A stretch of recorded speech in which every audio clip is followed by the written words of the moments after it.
that. Right. So I'm sharing my screen now. Host disabled attendee screen sharing. Nivedita, you're going to have to enable it. Just it. I think you should be able to do it now. Perfect. It worked. Yeah. Great.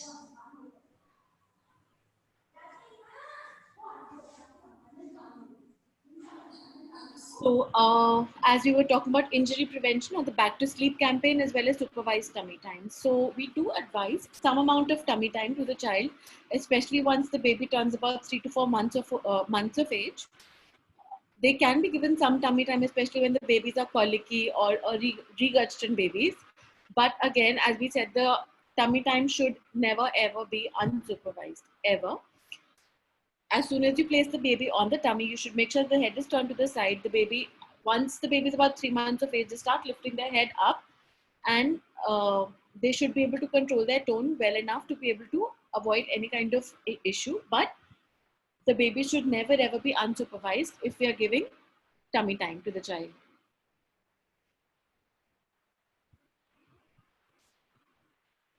So this is something that not a lot of people talk about. It may not be a pleasant topic, but I do think that it is a very, very important topic. So how to prepare for emergencies and recognizing life-threatening events. For this, I would advise everyone to see some videos which are freely available on YouTube as well. How to prepare for emergencies. So once you have your baby, if the doctor does not tell you themselves, your pediatrician, you should ask them for any danger signs. So I'll just enumerate a few danger signs. For sake of, to make it easy for everybody to remember, I like to think of it from head to toe. If at any time the baby appears cold, like too hot or too cold, if the fontanelle, so there is an open space over here on the scalp, so if it appears bulging and it appears bulging at any point of time, the baby is not able to feed, the baby is not arousable easily. Also, if the baby is crying excessively, the baby has seizures, which are repetitive rhythmic movements, which happen something like this, or maybe even one, or in small children, they can be just repetitive movements like lip smacking, like this, or a few things that, like even blinking of eyes, that children could be doing continuously and in a rhythm. If at any time the baby's breathing is fast and labored, or there are any heard audible noises heard, if at any time the palms and soles appear yellow, there are blisters or pustules, or there is pus from any side. So these are something called danger signs, in which you have to take your child. And very importantly, as I said, the child appears too warm or too cold. So both of them are danger signs. You should not be at home for this, and you must take the child to the hospital at that time. Not tomorrow, not day after, not in 2 hours, just now, because these are danger signs. Very important is also called recognizing life-threatening events. So a thing which happens as soon as the babies start cruising, especially, they start roaming about or creeping or crawling at around 8 to 9 months of age. They start putting everything into their mouth. So you might find, we find n number of things that babies ingest and come in our emergencies. So a very important thing that you must know how to recognize is choking. For children who are a little older, the universal sign of choking is this. So any person, does this. This is the natural thing that we all do. Small children obviously are not able to do that, but what they do is that they have a sudden violent spasm of coughing. If they cough, it is actually good, because the body is acting to expel the product or the thing that they have ingested or has gone into their windpipes. And what you should do at that point of time, so I can just enumerate a few things, but you must watch videos of infant choking on YouTube and how to relieve it. A good thing to do, okay, never do blind swipes. Never just remove things if you see them, like if you cannot see them. If you open the mouth and something is visible, you can remove it. If it is not visible, do not just swipe blindly. You'll be pushing the thing further in and causing more harm than good. Till the time, or hopefully the child is responsive, you can give back slaps and chest thrusts to the child. And so you can turn the child around on their tummy and give the child back slaps, and then you can turn the child back to their front and give them chest thrust. And after every cycle of 5 of each, you should open the mouth and see if there is any product visible or any thing visible. This should be repeated till the time the child gets better, or not hopefully that the child gets unresponsive. If the child gets unresponsive, you should start life support. But these are very, very important things that everybody in the world should know. So we've talked a lot about mothers. About babies, we would like to talk about mothers as well, obviously. So how should mothers take care of their diet and hygiene? So their preparators also begins with the delivery bags that we spoke about from the first slide onwards. And obviously they have to take care of their hygiene. They should carry their pads, and they should change their clothes often, and maintain hygiene. Very important thing that we advise, they should not develop constipation. So they can eat whatever they want as advised by their doctor or their anesthetist. But point is, or the main thing is, that they should not develop constipation, as that could be bad for their stitches. Eating whatever they wish to eat is fine. If they like to, or if you have any cultural preferences, that's also fine, as long as you get a good caloric requirement, or your caloric requirement is completed. So typically lactating mothers or mothers who are just breastfeeding, their caloric requirement is more than what they require during pregnancy. So you should be mindful of that. So you should actually eat more and have nice, good calorie dense foods, so that you don't have to keep on eating bigger meals. And I think as the baby grows, as soon as your cycles get synced and everything, all of it just falls into place, and it should all help you.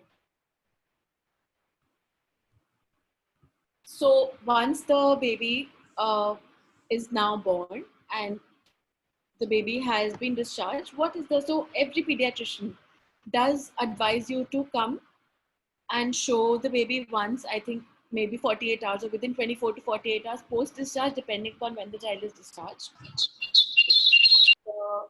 The next is 6 weeks onwards in India, as we start having the well baby visits. Why are these visits important? So they give us the chance to assess the child for certain conditions which may develop later in life, which are treatable or maybe treatable, are treatable mostly now, considering our science, and to assess how the child is growing, whether the child is growing well, physically as well as mentally. They should, or they will take some measurements, for example, the weight, the length, as well as the head circumference of the child, which should be measured at every well baby visit and documented. Preferably, you should get a growth chart, and you can also maintain that digitally on your own phones, because they're all openly available everywhere. So this is a good practice to do, and the well baby visits are very, very important for us to know that your child is following an expected growth trajectory, and it alerts us. So one of the first signs that we see in most illnesses or most chronic illnesses is a growth failure, or the child starts flattening in their growth, and that alerts us to things, or to alerts us to look for more things, or maybe even test, depending on what the condition of the child is. So these are very important visits, and these must be taken care of and not be taken lightly at all. You must follow them up, because the schedule has been made to be able to give your child the best chance possible.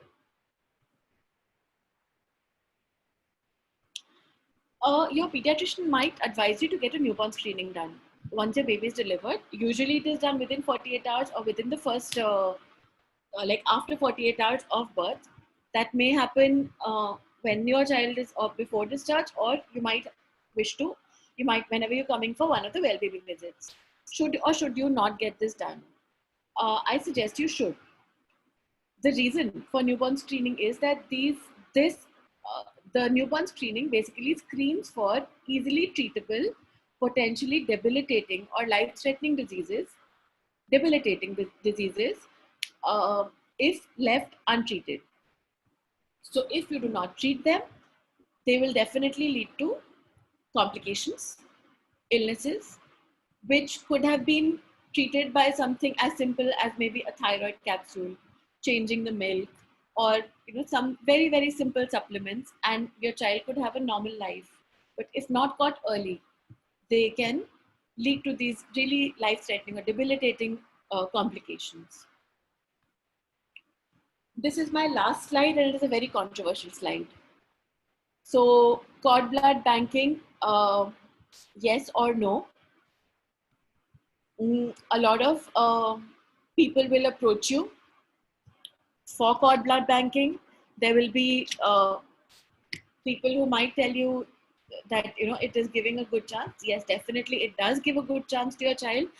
I would like to present you with some views, and you can make a call for yourself.